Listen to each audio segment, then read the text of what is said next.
Here we are. Thanks for joining me. This is the conclusion of the Cantlie kilt project, or at least this first kilt of it. I'm going to post a separate YouTube post of still images, because I've recently figured out how to do that, in which I can show you photographs of the original over 100-year-old Great War kilts upon which this is modeled. But until then, posting this anyway. So this was a very long, drawn-out learning curve, because amongst other things, I was determined to use this as a teaching platform for my apprentice, who's a historical tailor, often involved with the Great War, because he's going to be carrying this on.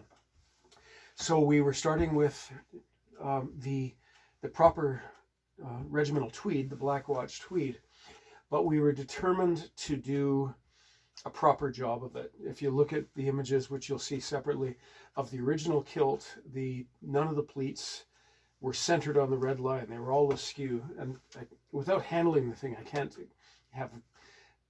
really guess why that happened. But I believe it's because you had someone who was a talented tailor, who was capable of looking at a garment and copying it, but still got some things wrong.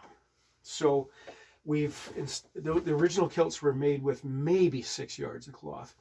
We made ours with the full 8 yards of cloth. We centered the red line on the pleats rather than having them offset. On this particular kilt, I dug into my dwindling stock of old army buckles. These are circa Great War kilt buckles. Brown leather straps. Now the top band, the original kilts had sort of a yellowish top band, which we couldn't match properly. If it was done by an army contractor, it would have been a green top band, but I elected not to go with that because it was too great a change. Our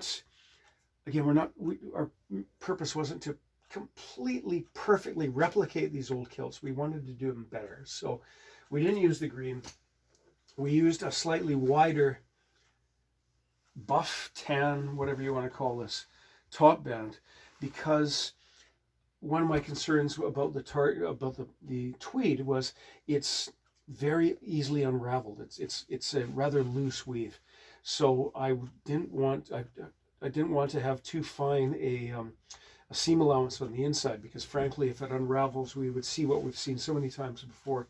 These seams are not strong in tension, and the cloth would just pull apart, right? So these are thicker across the back because there's a more generous seam allowance, hence also, therefore, the wider top.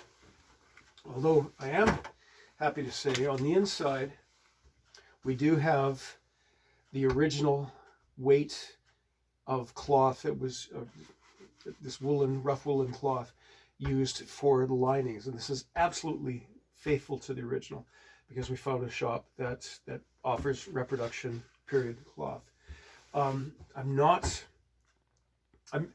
It didn't turn out as badly as I hoped, but I'm really not happy with a folded over hem on a kilt. We only did that because, of course, as I've mentioned, on one edge of the cloth, there's a proper kilting selvage, but the cloth was so loose at that point I could put my finger through it. And at this other edge of the cloth, the working edge of the cloth, there was any number of ragged bits. So by cutting off those ragged bits, we compromised the edge of the cloth. We had to fold it over and sew it. It turned out better than I'd feared, but it's still not perfect. There we are. So I'll contact the owner down in the States. I'll get this wrapped up and send it to him. But also, as I said, I'll post another it's not a slideshow, but a series of images, still images on YouTube with accompanying text, comparing this to the original kilts in the museum at St. Helens Island in Montreal. Thank you.